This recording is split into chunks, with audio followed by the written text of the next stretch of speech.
नमस्कार श्रोते हो, दीपक रेगे कथाकथन चॅनलवर तुम्हा सगळ्यांचं मनापासून स्वागत. मित्रांनो, आज तुम्ही ऐकणार आहात चारुता सागर यांची कथा. पण तत्पूर्वी तुम्ही जर आत्ता चॅनलवर पहिल्यांदा आला असाल किंवा अजूनपर्यंत चॅनल सबस्क्राईब केलं नसेल तर प्लीज चॅनल सबस्क्राईब करा. ऐकूयात चारुता सागर यांच्या लेखणीतनं साकारलेली कथा राखण. मार्गशीर्षाचे दिवस. चांदणं टिप्पूर पडलं होतं. आभाळ गडद निळं दिसत होतं. दुधाळ चांदण्या लुकलुकत होत्या. मध्यानी आलेला चंद्र पांढरा शुभ्र दिसत होता. खालचं सगळं शिवार उठून दाखवत होतं. हरिबाचा मळा, विहिरीकाठचं आंब्याचं झाड, लगतचं जोंधळ्याचं पीक, त्याच्या राखणीसाठी घातलेला माळा, समोर मावळतीकडं दिसणारी पिराची टेकडी, त्यावर लावलेलं वडाचं झाड आणि त्यापलीकडे टेकडीला आभाळाचा काठ. पाहिला तर जवळ, पाहिला तर लांब, अंदुकसा. हरिबा जागा होता. घोंगडी पांघरून बसला होता. नजर पिकाच्या सभोवार टाकत होता. चौघं गडी चारी बाजूला मुस्कटून पडले होते. हवेत गारठा होता कडवटसा, हुडहुडी भरवणारा, अख्खं चांदणं गोठून टाकणारा. कधी न आटणारी विहीर कोरडी ठणठणीत पडली. उगच थोडं चौंडीच्या पोटात असलेलं पाणी पसापसा काढलं. हळदी उसाचा फड सोडला आणि आपण फक्त जोंधळ्यालाच जोजवत बसलो. देवा, घरात लहान मोठ्या घासानं खाणारी 15-16 माणसं. पाऊस गेला तर खायचं काय? आलेलं पीक राखाय हवं, नाहीतर दिवसा ढवळ्या खोडून नेतील. पोरं तरणी ताठी, पण दिवसभराच्या कामानं दमून जाते. त्यांचा काय भरोसा? अंग टाकल्या डोळे मिटत असतील. आवर्षणच झालं. मृगानंतरची 2 नक्षत्र तशी कोरडी गेली. शेततळ्यातलं पेरं होरपळून गेलं. कुठंतरी तालीच्या पोटातल्या ओलीत हिरवं, एखाद्या कुणब्याच्या विहिरीवर हिरवं. बाकी धुरळा उडत होता रस्त्याबरोबर शेतातलाही. पुढचं दिवस चांगलं नाही. उभा दुष्काळ आहे. लोक अन्नान्न करतील, गाव सोडून जातील. पण आपल्यासारख्या कुणब्यानं कुठं जायचं? दावणीची 10-15 जनावरं सोडायची कुठे? मुकी जित्राप, त्यांना आई का बा? हरिबा दूरच्या विचाराचा, काळ्या आईची जपणूक करणारा. पिकाला पोटच्या पोरावानी जोपासलं, वेळच्या वेळी भांगललं, कोळपलं, तण वेचलं, विहिरीतलं निघेल तसं पाणी पाजलं. कांद्याच्या पातीसारखं हिरवंगार पीक भुई सोडून तरारून उठलं. चारी बाजूनी चारी कोपरसारखं. जोंधळ्याचं नवं, वाटावं ऊसाचंच पीक. पोटरीतनं निसावलं. तेव्हा बचकत मावू नये असं कणीस पडलं. फुलोऱ्यानं फुललं, दाण्यानी गच्च भरलं असं. भारानं ताट वाकलं. लोक आश्चर्यानं भोवती चक्रा मारायचे. माळ्यावर राखत असलेल्या हरिबाला म्हणायचे, हरिदादा, सुकाळात नव्हतं बघा असं पीस दुष्काळात आणलं की तुम्ही. अरे कंसाला दानं नव्हती, मोती आहेत मोती. तो म्हणे, हायद बाबा, तुमच्या सगळ्यांच्या आशीर्वादानं यंदा आईच्या मनात आलंय खरं. पण लोकांच्या बोलण्यानं हरिबा सुखावत नसे. त्याला त्यांच्या नजरेची भीती वाटे. लोक आपल्याला हे पदरात पडू देतील का? आणि उगीच चांदण्या रात्री ठरवलेल्या मनाची हुरहुर त्याच्या मनात दाटे. त्यांनी घरात झोपणाऱ्या 2 मुलांना बजावून ठेवलं. कृष्णा, रामा, तुम्ही आता घरात झोपायचं नाही, जोंधळ्याजवळ पाडायचं. अरे जोंधळा सगळ्या गावाच्या डोळ्यात चलतोय, नील कुंतरी खोडून. अरे एक कुठनं बघा येतोय. परवा तर वेदगावची 2 माणसं आलती, म्हणाली, पाहुणं सगळा मुलूक वस पाडलाय, तुमचं मात्र पीक आमाप आलंय. म्हणले, सकाळ धरणं हिंडतोय खरं, हिथं थोडं उभं राहावंसं वाटतंय. खरं सांगतो, त्यांची कानसावर पडलेली हावरट नजर मला काय बरी नाही वाटली. ते पाठारावरनं गेले, पण मागं 2-3दा वळून बघितलं. बाबांनो, पाखराच्या तोंडातनं कसं तरी वाचवत आणलंय, आता माणसाच्या तोंडातनं एवढं वाचवा म्हणजे झालं. आणि त्या दिवसापासून हरिबा माळ्यावर बसून राहिला. गोफण, गोटे आणि पाण्याचा गेळा. दिवसभर पाखरांना हॅ हो करत बुजवायचं. रात्र झाली की कान उघडं ठेवून बसायचं. नुसती ताटं जरी सळसळली आलाच आवाज. कोण आहे रे तिथं? मी कृष्णा आहे दादा. कोण? कृष्णा? वय कृष्णा, भाकरी घेऊन आलोय. अन्न रामा आलाय का? हा आलाय की, बाईलानं वैरण टाकतोय. अन्न रामोशाचा गडी बाप्या आकण्या ते नाही ती अजून. मग त्याला म्हणावं गावाकडं जा, पुढं जाऊन घालून घेऊन ये. पहिलं कसं दिस बुडाला का रामोशी कुणब्याच्या शेतमाळ्यात पडून असायचं. आता मध्यान झाली तरी गडी रामोस वाडा सोडिनात. बाई त्याला मात्र मळणीच्या अगोदर. अरे नसणाऱ्याचं नसू द्या, असणाऱ्याचं राखा या की म्हणावं. रामा परत रामोसवाड्यात गेला. बाहेरनं हाक मारली. बापून्या, हाकण्या, अरे चला की, म्हातारा वारडायला लागलाय. जेवण वेळ टळत आली तरी तुम्ही घर सोडा ना. आलास का? आपल्या झोपडीतनं बाप्या, आकण्या हाक ऐकून बाहेर आले. रामा हातात काठी घेऊन उभा होता. अरे कोण पाटील आहे? या की, या या पाटील या. झालं थोडं खाल्लं की निघू. अरे लेको अजून कसलं खाताय? सगळं गाव निजत आलं की. खायचं कसलं पाटील? दानं बी नाहीत आणि पैसे बी नाहीत. सकाळ दरनं चूल नाही पेटली. बायकोला म्हटलं पाटलाच्या माळ्यात रात उजाडायची, उगं कर काहीतरी. निस्ती आतडी का खरकटी होईना. तवा कुठं तिने पासाभर तांबडं हुलगा आणलं. आता दळून माडगं वैरले. कड आला का गोडभर घेतो आणि जाऊच की. आकणे तू बी चल, गोड गोड पिऊ. तुझ्या तर घरात असते की. बसा तवर आकणे गोंगडा आण र. दिवस फार वाईट आलं होतं. कनवटीला रुपया लावून उभ्या गावात हिंडलं तरी धान्य मिळत नव्हतं. लोक पोट बांधून दिवस ढकलत होते. त्या दिवसा निखळ ऊन खळखळायचं आणि रात्रीचं आंधणं. मनं फाटली होती.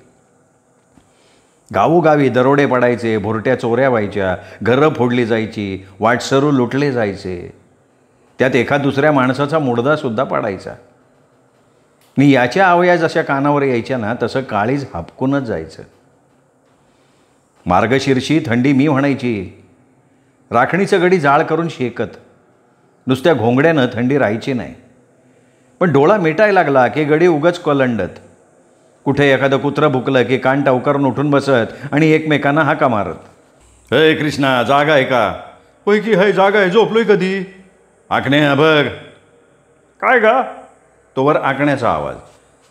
काय नाही म्हणलं, जागा आहे का? झोपलाय ते बघावं. राखाय आलोय मी, झोपाय नव्हं. अशी आवाजाची फेरी जोंधळ्याभोवती फिरे. हरिबा मध्येच खाकरे. मनातली धुकधुक. बाईला धरून दिवस हे असलं. माणसाला माणसानं फाडून खायचं. येऊन आलं 5-50 गडी आणि खासा खोडून भरल्या खोळ्या, तर हे 4 गडी काय करणार? मस्त 2 बेरडं आहेत, त्यांच्यापेक्षा माझी पोरं. जसा जोंधळा हुरड्यातनं पुढे गेला तशी त्याची झोप उडाली. आता राखणीची खरी वेळ. तो आपल्या पोरांना सारखं बजावायचा. पदरातलं थोडक्यात घालवशिला, हुशार असा अगदी कुत्र्यावानी. आलेला मैलावरचा माणूस दिसतोय, गाळ राहू नका. आणि आपण स्वतः माळ्यावर, डोळ्याला डोळा उघडा ठेवून. मांगवाड्यातली सगळी निजानीत झाल्यावर नागप्पा उठला. बायकोची झोप लागली का बघितलं. लागली आहे. पोरगं बगलेत पाय आखडून उघडं नागडं पडलंय. पोरगीनं गळ्यात हात टाकलेत. नको म्हणत असताना 3ऱ्यांदा दिवस गेलेत. जागी असती तर कुशीवर वळत म्हणाली असती, अजून झोपला नाहीसा, उगं तेल जाळत बसलाय. तो उठला. कोपऱ्यातली फरशी कोरड हातात घेतली. घोंगडं खांद्यावर टाकलं. वाहणा पायात सरकवत बाहेर पडला. मांगवाड्याच्या खालच्या कोपऱ्यातनं होताना कुत्री भुकली. कोण आहे म्हणत एखादा गडी उडला असता, पण थंडी असली. खोपट्यातनं कोण कशाला बाहेर पडतंय? शेरडा कोंबड्याचं कट आत. मग तो तसाच आडवाटेनी पुढे झाला. शिववर एक आंब्याचं झाड होतं, त्याच्या बुंद्याला टेकून बसला. सगळीकडे नीरव शांतता पसरली होती. मधूनच एखादी रानटिटवी ओरडत जाई. 1 नवं 4 गडी राखणीला. त्या चांदणं हे असं ऊन पाडल्यागत. आपण त्यांना कदाचित दिसलो तर फुकट तमाशा. आईला जावं का नको? आजच्या रात्री इथं जमायचं, सगळ्यांना बजावून ठेवलं होतं. उगा उशीर लावायचा नाही. निजानीज झाली का लगे बाहेर पडायचं. 3 कोस जायचे, नाही तर झोपशिला बायकांची उभीला आणि मी बसेल आंब्याखाली एकटा गारठ्याला उभ देत. नाही नाही, आता तू एवढं सांगतोय तर आम्ही राहू आहे मागं. कुरण्या म्हणाला होता. सांगतोयच नवं, प्रत्यक्षात हायच. अरे एक एक कणी शियाराच्या खाली नाही व्हायचं. ताटानं ते पेलं ना, ताट वाकून गेल्यात. तर आता हे चांदणं न म्हणलं पाहिजे. 4 दिवसात खुडणी होईल त्याच्या आत धापका द्यायला पाहिजे. बेरडाचा पारसा, मांगाचा गाण्या, वाडाराचा नरसा आणि बोलो कोणाला तरी एकाला. एकेकाला अलग अलग गाठून कुरण्यानं सांगून ठेवलं होतं. निघायची वेळ, जमायचं ठिकाण. आता पण हे चांदण्याचं जमल नवं? परसानं शंका व्यक्त केली होती. यापूर्वी कधी गेलो नव्हतो म्हण. लेका घ्या दिवसा जर उडे घातलेत, उभी गावं फोडलीत आणि चांदण्याचं घाबरतोय. परसा गप्प झाला. घडीभरात सगळे जमले. पाठीवर घोंगड्याची खोळ, त्यात धारदार वेळा, आवाज न होता पटापटा खोडणारा. बाहेर पडताना कोणाला चावल लागले नाही नवं? नागप्पानं विचारलं. नाही नाही, कोणाला नाही. हा मग चला निघूया आता. नागप्पा पुढे झाला. त्याच्या मागे बाकीचे चालायला लागले. हातातली कुऱ्हाड, पाठीवरची खोळ नीट सावरत. आडरानातनं, खाच खाळग्यातनं. चांदण्यात दिसत होतं पठारावरचं वाळलेलं खुरटं गवत, जागजागचे उघडे खडक, कोरड्या पडलेल्या दाऱ्या, खुरटलेली झुडपं. त्याच्या चाहुलीनं रानपाखरं भुरकन उडत आणि बाजूला बसत तेवढाच एक जिवंतपणा. बाकी रात्र स्तब्ध, माळ वैराण, चांदणं निखळ नागवं. वारा विरजावून सांडलेला. नागप्पाच्या मनाला कोंडल्यावानी झालं. एक लवण ओलांडून पुढे गेल्यावर तो थांबला आणि म्हणाला, ही बघा आपली हद्द. इथं आपला शिवार संपला आणि इथून पुढचा पाणलोट तारगावचा गडीबाराची चाल. मला अलीकडं का पलीकडं? नरसानं विचारलं, उगाच विचारावं म्हणून. अलीकडं. ती पुढची एक टेकडी वालांडली का दिसल. अरे पीक काय लागलंय म्हणतो, पण खरं खडी राखण आहे. गावच्या बेरडाचं सुद्धा तिथं पाय टाकायचं धाडस नाही. त्या दिवशी मी एका बेरडाला म्हणालो, म्हणलं का ग बसलाय, जवळ मोत्याचा मळा लढलाय, तुम्ही उपाशी मारताय वे. 4 कणसं आणशिला तर 8 दिवस काढशिला. तो म्हणला, खरं आहे तुझं, पण त्या कुणब्याची राखण लय साळसू दे. रातभर झोपत नाही, माळावर बसून निसता खडा पहारा देतोय. मी त्याला म्हणलं, एवढंच आहे ना? मला वाटलं ताटागणिक माणूस उभा केला काय. तर तो म्हणला, ताटागणिक माणूस नाही खरं, पण 4 गडी येत राखणीला. गडी कसलं, तुळीच्या मांडीचं. दिवस बुडाला की 4 दिशेला बसून असतात. मला म्हणला, तू बी त्याच्या मोहाला बळी पडू नको, फुकटात जाशील दानाला. पण त्यावर नागप्पा काही बोलला नव्हता. मळ्यातलं जोंधळ्याचं पीक कणसानं लगडलेलं, मोत्याच्या घोसावानी भरगच्च भरलेलं, डोळ्यांपुढे तसंच तरळायला लागलं. उचलणीची एक खोळ भरून आणली की महिनाभर बघायला नको. गडी आपलं बी काय हलकं आहेत. महागावच्या दरोड्यात कुरण्या आणि परसानं उभं गाव चालून आलेलं थटेवलं. ते 5 जण मळ्याजवळच्या घसारीला आले. चांदण्याच्या उजेडात मळा अंधूक दिसत होता. नागप्पानं बोटानं दाखवलं, ते बघा तिथं आपल्याला जायचे. खोचं खावा, घोंगडा अंगाव झाकून घ्या आणि माझ्या मागोमाग या. घसारीच्या उतरणीनं ते हळूहळू खाली सरकले, न खाकरता न पाऊल वाजवता. तरी काळजात धुकधुक. न जाणो कदाचित एखाद्या कुत्र्याला वास लागला तर. मळेकरी जागे होतील या भीतीनं त्यांची पावलं आणखीन हलकी झाली. मळ्याच्या कुसवात आल्यावर नागप्पा बोलला नेहमीच्या लकबीनं, ताटांचा कसला बी आवाज द्यायचा नाही. कणीस अगदी वरचेवर ससलं खोडायचं. थोडी देखील हालचाल लागू द्यायची नाही. आणि समजा लागून ती कदाचित लागली तर असेल तेवढं पाठी घ्यायचं, सुटायचं. आत्ता मी एकटा पुढं होतो. मी एकदा जोंधळ्यात पडलो का मग तुम्ही एक एक जण या. नागप्पानं घोंगडं सावरलं. तो जमिनीशी चतुष्पाद झाला. लांडग्यासारखं अंग चोरून घेतलं. डोळे आणि कान उघडे ठेवून हळूहळू पुढे सरकायला लागला. त्याला बघायचं होतं कोणी राखणदार जागा आहे का, आणि कोणी जागा असलंच त्याच्या नजरेला यावं अंधाराचा एक ठिपका किंवा झुडूप. पण ते पुढे सरकतंय हे त्याच्या लक्षात येऊ नये. परसा पुटपुटला, बघा बघा नागाप्पा किती चालाक आहे, काही समजून येतोय का, कुणी जागा असलं तरी कळन का. ऐन भरात आलेली ज्वार ताठ उभी होती. तिच्या अंगाचा खमंग वास येत होता. चांदण्याची चुनरी अंगाभोवती वेष्टून घेतल्यानं ती अधिक उठून दिसत होती. पानं, कणसं, आत पडलेली सावलीची वीण, त्याकडे बघत तो पुढे पुढे सरकत होता. अगदी आबदार. श्वास रोखून धरला होता तरी धडधडती छाती ऐकायला येत होती. राखणदाराच्या नजरेला तर आपण आलो नाही ना. तीक्ष्ण नजरेनं, कानानं तो जाणून घेत होता, अंतर कमी करत होता. माळा जोंधळ्याच्या मध्यभागी होता, त्यामुळे पिकाचे चारही कोपरे सहज दिसत. एक जरी ताट हल्लं तरी समजून ये. हरिबा माळ्यावर बसलेला.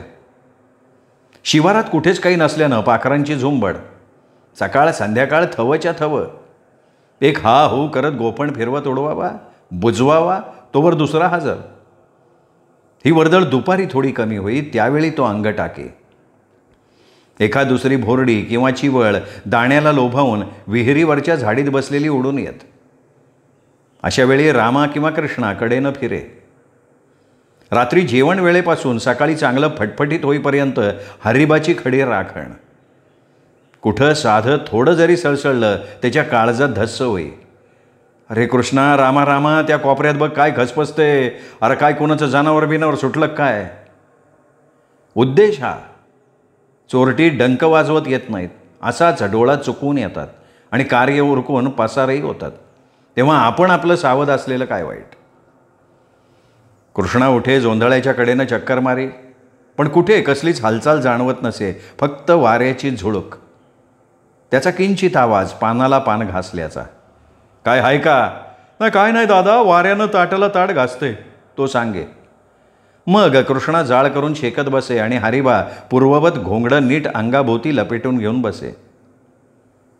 पिठासारखं चांदणं पडलंय, हाकेवरचं सहज दिसावं. हे चौघे गडी मध्यानीपर्यंत शेकोटी पेटवून शेकत होते. रात्र अधिक उजळ झाली होती. माथ्यावरचा चंद्र बहरला होता. झाडाच्या सावल्या बूड धरून होत्या. वाऱ्याचीही कसलीच हालचाल नव्हती. आसमंत, अगदी शांत, ध्यानस्थ बसलेल्या जोगिणीसारखं. कृष्णा म्हणाला, आईला असल्यातनं चोरट्यानी खुडून न्यावं म्हणजे घ्या दिवसा दरोडा म्हणायचा ना. झालं आता. दुपारी दादा म्हणला आणखीन थोडं 4 दिवस कळ श्वासा, आज बेस्तरवार सोमवारी खुडू. दानं थोडं अंगच्या अंगानं वाळलेलं चांगलं, पुढं किडत नाही. जोंधळ्याच्या कडेला आपण निर्धोक पोचल्याची नागप्पाला खात्री झाली. उरात कोंडलेला उसासा टाकला. काळजातली धुकधुक कमी झाली. मागं वळून बघितलं, कुठं कसलीही हालचाल नव्हती. त्यो बघा रे, त्याने हात वर केला वर का. तालीच्या पोटात दबा धरून बसलेला कुरण्या हळू आवाजात बोलला, चला या आता माझ्या मागोमाग. जमिनीशी पालथं पडून यायचं, कशाचा आवाज होऊ देऊ नका. ते चौघे हात आल्यावर नागप्पानं एक ताट वाकवलं आणि त्याच्या तोंडाजवळ नेत म्हणाला, काय. हातात घेत एकजण पुटपुटला, आईला लय भारी पीक आहे. आजवर आपण इतकी शेतं खोडून आणली, पण असली कंस खावा हाताला नाही लागली. करा सुरुवात, करा सुरुवात, पण कसं जपून. खालचा वाळला पाला पाचोळा बी वाजू द्यायचा नाही, कुठं खसपसू द्यायचं नाही. खोळ्या भरल्या की हिथं जमायचं. कुणी कसली धांदल गडबड करायची नाही. सगळ्यांनी एकदम बाहेर पाडायचं. नागप्पानं सूचना दिली आणि ते कणीस स्वतः आपण खुडलं. बाकीच्यांनी तिथनंच सुरुवात केली. ताट गच्च्यात धरून वाकवायचं, फूल खुडल्यावानी खुडायचं, पाठीच्याच होळीत टाकून द्यायचं. धारदार विळे, चटचट काम करणारे हात, खोळ भरायला लागली. रान खळीच्या खळी मोकळं व्हायला लागलं. गाडीभर कणसं मावणारी खोळ, ससली ससली कणसं टच्च भरलेली. हरिबा एकदम दचकला, पापण्या झाडल्या, घोंगडं बाजूला झटकलं. त्याला याची आगंद वाटली. गेल्या 20 रात्री जागून काढल्या आणि आज बसल्या जागी पापण्या मिटाव्या. भोग का जुलूम. रात्र किती उरली या असं बघावं म्हणून त्यांनी वर बघितलं. चंद्र कल्ला होता, चांदणं विरत चाललं होतं. दिशा उजळत होत्या. थंडगार वारा झुळझुळत होता. विहिरीकडच्या झाडीतली पाखरं किलबिलत होती. त्यांनी पोरांना हाक दिली, अरे कृष्णा, रामा, अरे उठा. उजाडाया आलं तरी कसले झोपा? काय राखणीला आला का झोपायला आलं? कृष्णा उठला. आकटीत विस्तवय का हातानं उकरून बघितलं, पण बोटांना थंडगार राखच लागली. जवळचं चगाळ घेतलं, त्यावर काटक्या शेणाची खांडं रचली आणि खिशातली काड्याची पेटी काढून जाळ केला. जोंधळ्याच्या पलीकडच्या बाजूला आकण्या, बापुण्या घोंगडं खालवर घालून पडले होते. त्यांना रामानं हाक मारली, चला की शेका या आकण्या, बापण्या, अरे जाळ केलाय. आकटीची ऊब लागेल तसं चौघं शेकत बसले. घोंगडी वर सारली. त्यात मन सैल करून बोलणंसुद्धा सुरू झालं. दरम्यान फटफटीत झालं होतं. वटवागुळा पंख फडफडवत झाडाकडे परतू लागल्या होत्या. दिशांना आकार येत होता. हरिबा उठून उभा राहिला. रोजच्याप्रमाणे दृष्टी एकदा सगळ्या पिकावर फिरवावी, कणसं डोळे भरून बघावीत म्हणून सभोवार बघितलं तसं त्याच्या काळजात धस्स झालं. गणगच उभं, शीर छाटलेल्या धाडावाने, अख्खा उजवा कोपराच्या कोपरा. त्यांनी कसा तरी पोरानं आवाज दिला, अरे आकण्या, ये कृष्ण्या, अरे घात झाला की घात झाला. असं एकाएकी काय झालं बघावं म्हणून ते चौघे घाबऱ्या घाबऱ्या धावत आले. तो दादा एकटक बघत असलेल्या फाटलेल्या नजरेनं. गणग. ताटाच्या शेंड्याचं खुणूस खुडून मागं उरलं फक्त गणग. काय झालं? कृष्णानं अधीरतेनं विचारलं. पण हरिबा काही बोलला नाही. नुसता बघत राहिला त्या उभ्या गणगांच्याकडे. श्रोते हो, चारुता सागर यांची कथा राखण आपण ऐकलीत. कथा कशी वाटली कमेंटमध्ये जरूर लिहून कळवा. आणि हो, चॅनल सबस्क्राईब करायचं राहून गेलं असेल तर चॅनलही सबस्क्राईब करा. पुन्हा भेटूयात अशाच चांगल्या वेगवेगळ्या लेखकांच्या कथांसकट. तोपर्यंत नमस्कार मित्रो.